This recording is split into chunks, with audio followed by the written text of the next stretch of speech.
The Corsair RGB Strafe keyboard, trying to prove that RGB isn't a fad.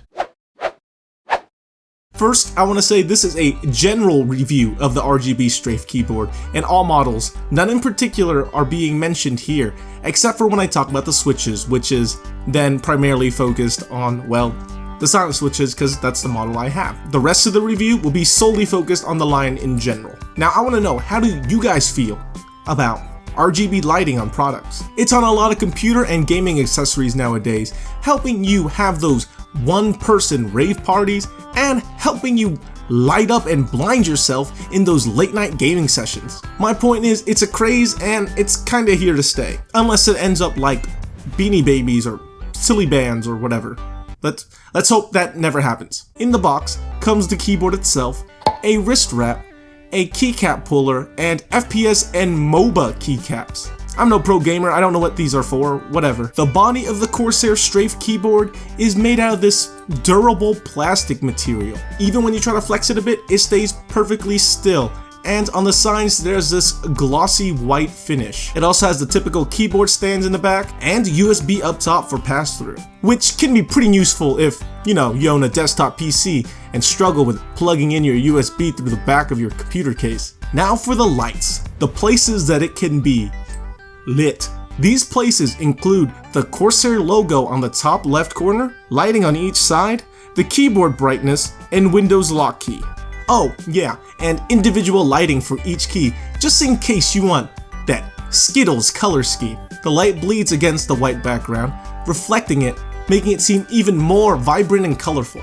The LEDs can be changed through the Corsair Utility Engine software, Q for short. It's pretty cool because you can make the spinning beach ball of death, raindrops, ripples, and other cool effects. What's really lame about this software and keyboard though, is that no matter what you do, if you wake the computer or plug it into a computer that doesn't have the software installed or doesn't support the Corsair software, bam!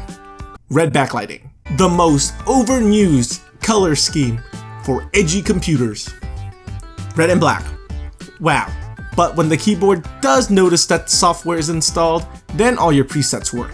This is because the keyboard doesn't actually store all your presets. Instead, it's the computer that does all that with the software. The Cherry MX silent switches within the keyboard is actually pretty quiet. Overall, I liked the feeling of these keys. But you may not, because they're a bit mushy. Good thing the Strafe offers different switch options, because honestly, you may not like this one. And the other ones though, they might be a little louder, but your typing experience may be better. Now that we got most of the good things out of the way, I just want to say a few bad things about this keyboard.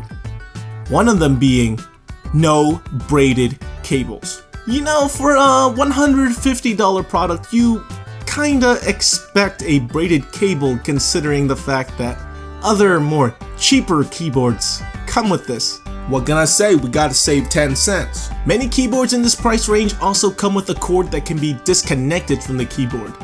This, not so much. This may seem a little picky, but since the keys are spread apart, hair, dust, and grime can actually get inside and you gotta clean it pretty often or else the light just doesn't look as good against the white background anymore because that background ain't white anymore. Good thing you can remove the keys to do so, as long as you remember where each individual key belongs. Anyway, overall I think it's a really good keyboard, but is it worth 150 bucks? Sorta. For a keyboard in general? No, but for those people who absolutely must have the best experience and RGB lighting to boot, well, then it gets a little more difficult. It's priced pretty well considering all the features it has. Overall, I like the keyboard. I've had it for about a year, I think, and it's been great to me. Anyways, I hope you guys found this video entertaining. If you enjoyed it, hit that like button, comment, and well, don't forget to subscribe. I'll see you guys next time.